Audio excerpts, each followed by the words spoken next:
Welcome to Pick Up and Deliver, the podcast where I pick up my audio recorder when I head out for a walk and deliver an episode for you while I get some exercise. This is Brendan Riley.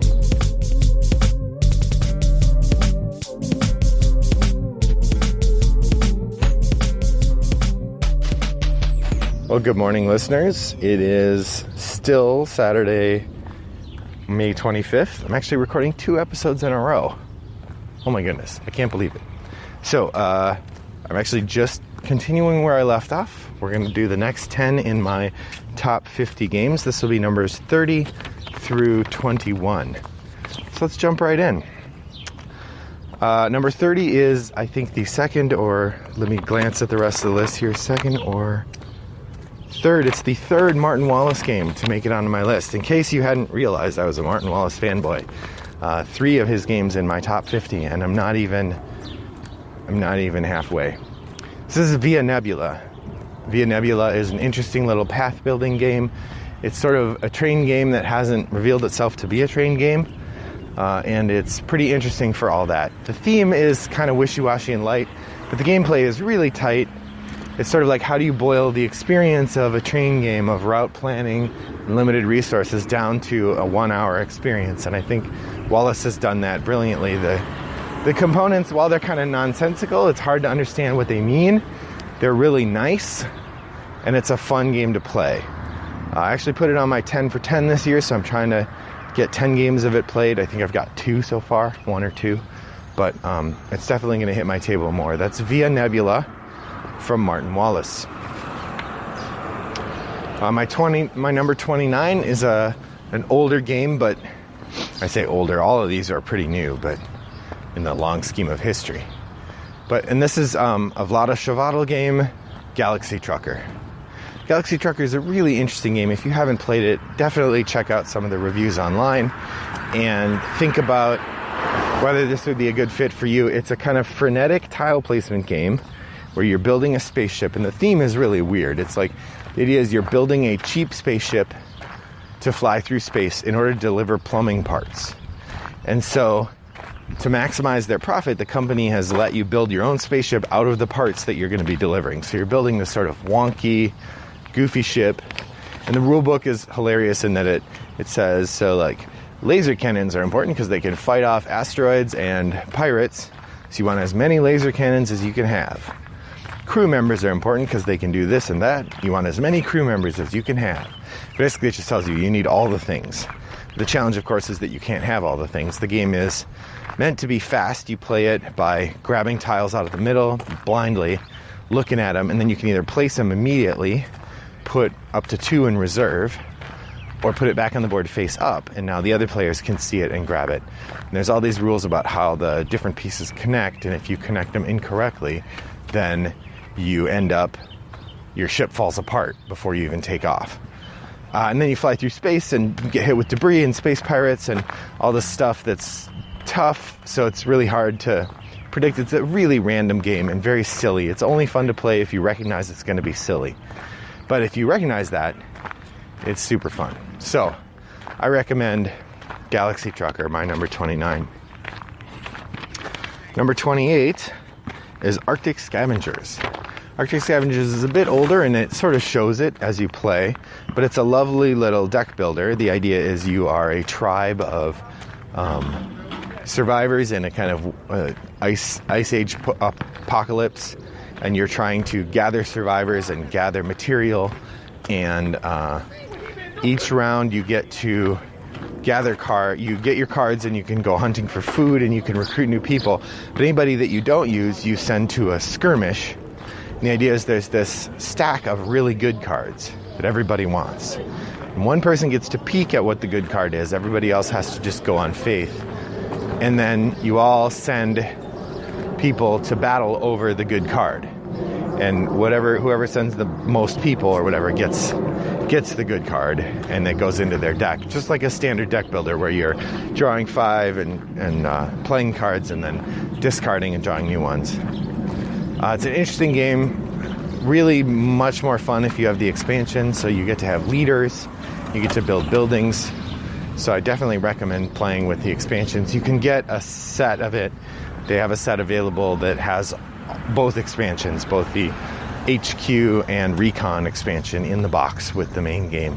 I recommend that you play it that way if you can. That's Arctic Scavengers number 28. Number 27 is a family favorite. It's the Castles of Mad King Ludwig. In Castles of Mad King Ludwig, you are building a castle that's inspired by these crazy, massive castles that King Ludwig of Germany built, or Austria, built when he was in charge, and he basically bankrupted himself to build these elaborate and bizarre castles. So the idea is you have all these crazy rooms, you're trying to piece them together so that you can get the most points. And all the rooms score points in different ways, and it depends on what rooms are next to each other. There are broad goals that you're going to pursue over the course of the whole game. You have a secret goal that you're pursuing yourself. You can get more secret goals.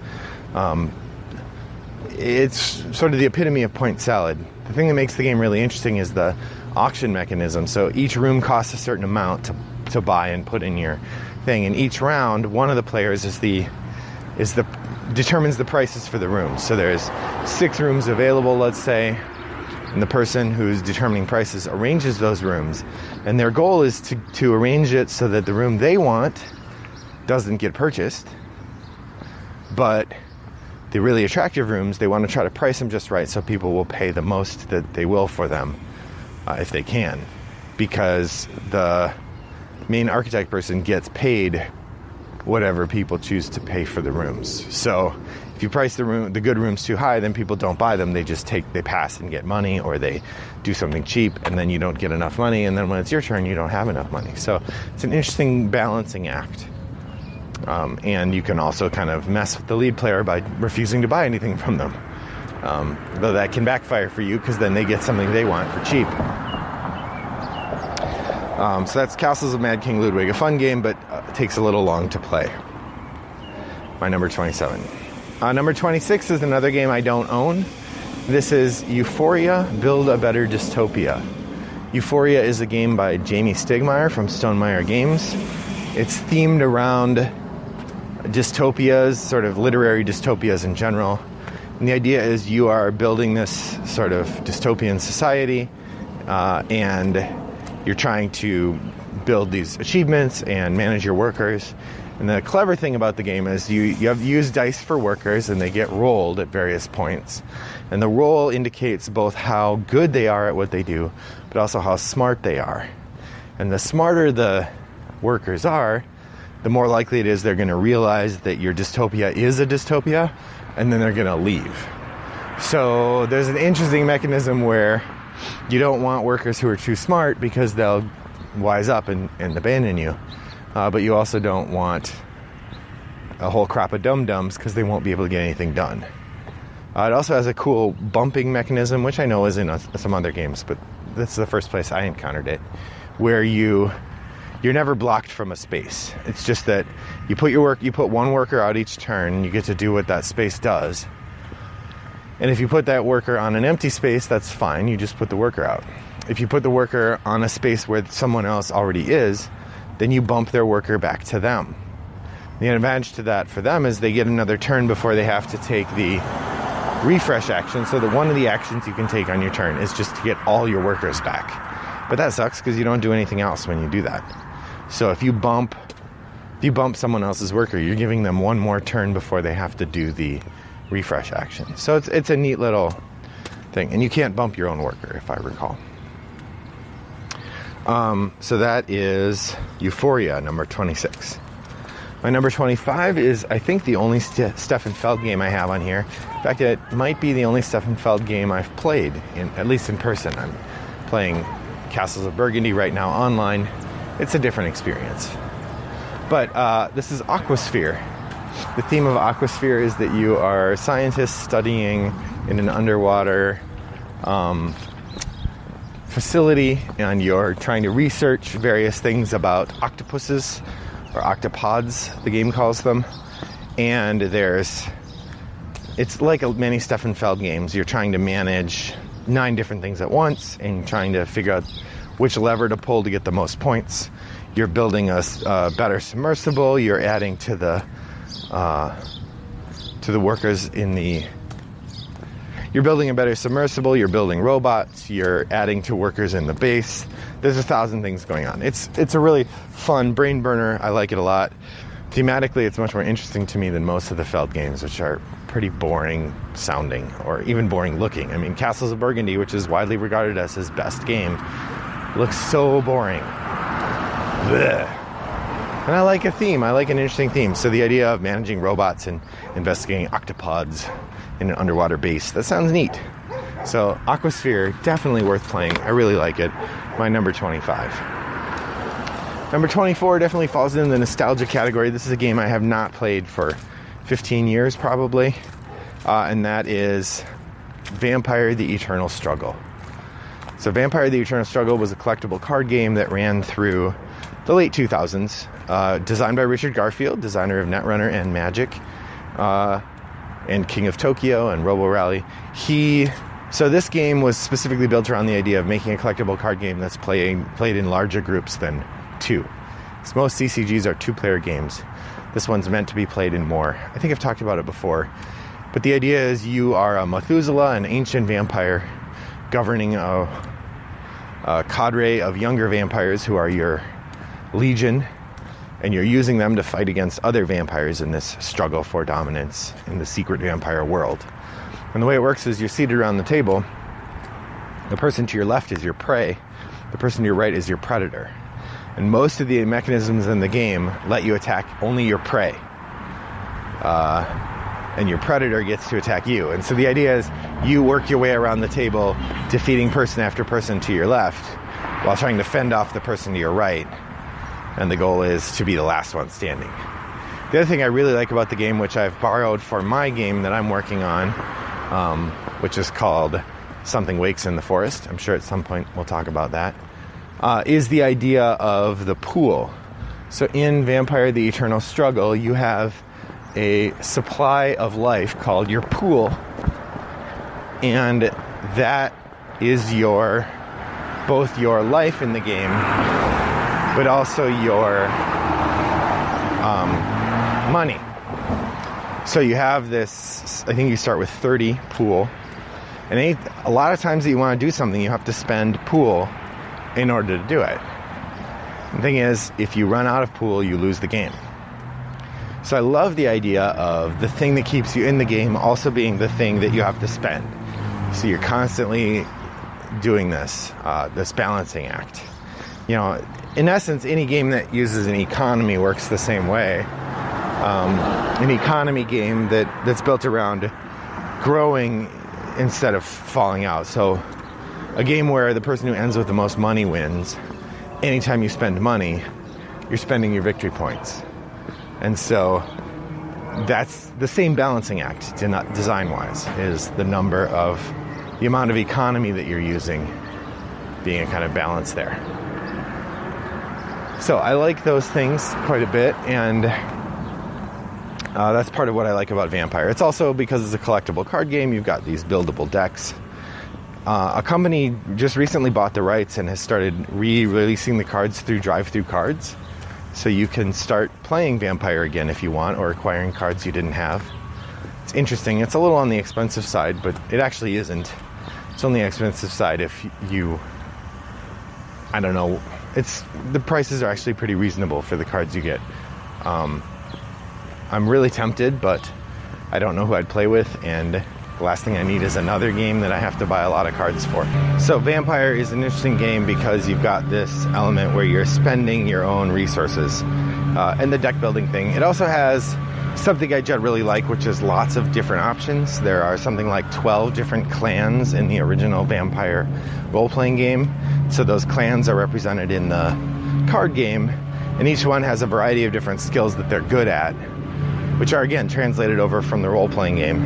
And it results in having vampires that have wildly different strategies. So there are some vampires that win by physical attack, other vampires that win through politics. There's a whole voting system in the game where vampires with political might can call votes, and only the vampires who have votes get to participate in that part. And so there's a lot of negotiation of the whole table, not just the people to your right and left.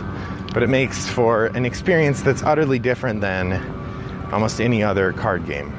that I've played. So that's Vampire: The Eternal Struggle. Originally it was called Jihad, which is a terrible name for a game, and I'm glad they dropped that. But about a third of the cards I have in my collection say Jihad on the back. So I would have to use sleeves if I were going to play with those. My number 24. Number 23 is the classic of worker placement, sometimes called Misery Farm. This is Agricola. Agricola is one of my favorite games because it is the epitome of the not quite enough feeling, which is, as I've said before, a crucial part of what I'm looking for in a game. That when I'm playing a game and I have the idea, the feeling of, oh man, I just don't quite have enough to do what I want to do, I find that really satisfying.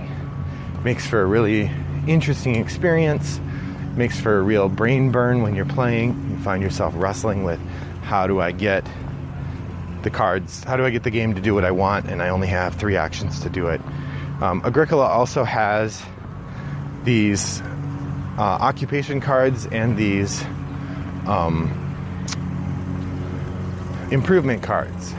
And the thing that makes the game so interesting is when you play, you get a handful of these, I think 7 of each.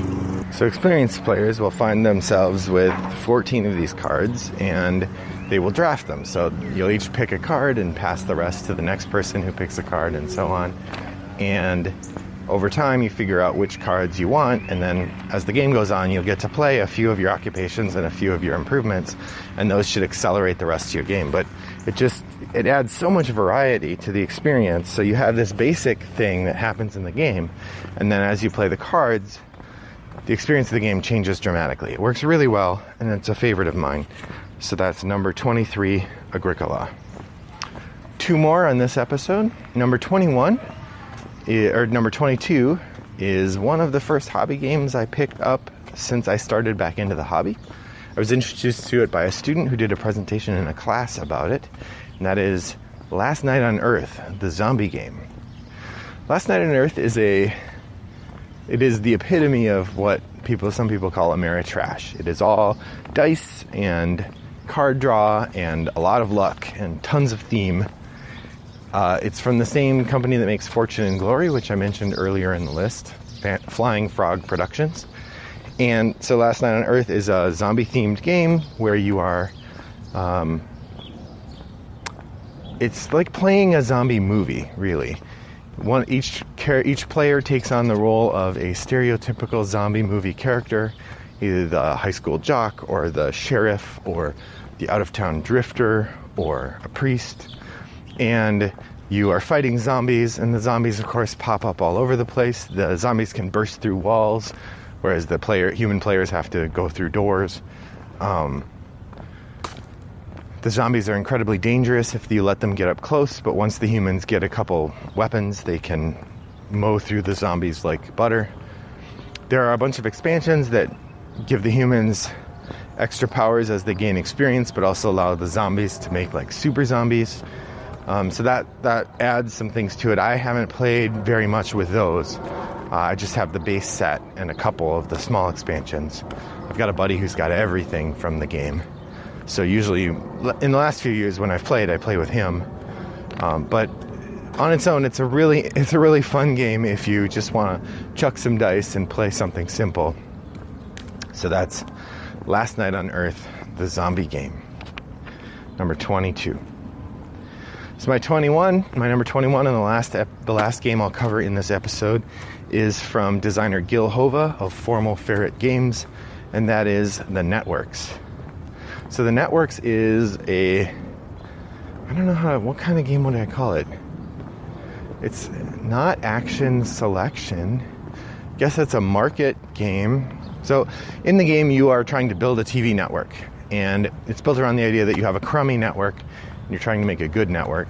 So you start off with really weird shows like, I think there's like Fun with Ferrets or something. I mean, like What's in My Pocket, stuff like that. And then as you develop the network, you get better shows, and you can recruit stars and get advertising campaigns, and each of those affects your score. right? So the idea is you're trying to get ratings, and the game's got this neat mechanism where a star's power and a show's ratings change from year to year. Generally, the idea is it'll start good, it'll get better in seasons 2 and maybe season 3, and then it'll start to trail off. And you have like 3 or 4 time slots that you can populate. And so a big part of the game is deciding how long do you leave a show and its stars and ad campaigns in place before you cancel it and start a new show. And once you cancel a show, you get to put it into reruns, so you get some more points from it when it's done, but not nearly as many as you had when you started. It's a fun game. I really like it. It's very thinky, but it's pretty long. So it's not a game you play lightly because it takes a long time, but it's really fun. It also has that, I think Kwanjai Moria is his name, his art again. So I started with Loop Inc. At the beginning of today, which is the beginning of the last episode. So my number 40 was Loop Inc. or 39. And my number 21 is the Networks. Both of these, the Kwanjai Moria art, really drives it home for me. But the game's very funny, but it has more than the humor of the cards. So even on your second play, it's quite a delight.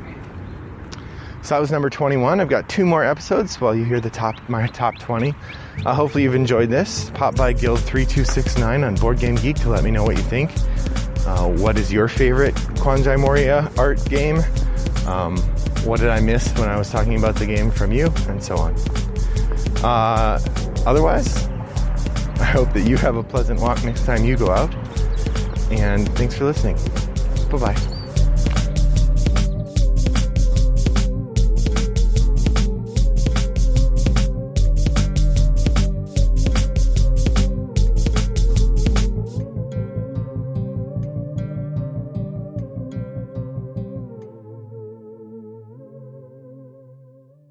Brought to you by Rattlebox Games.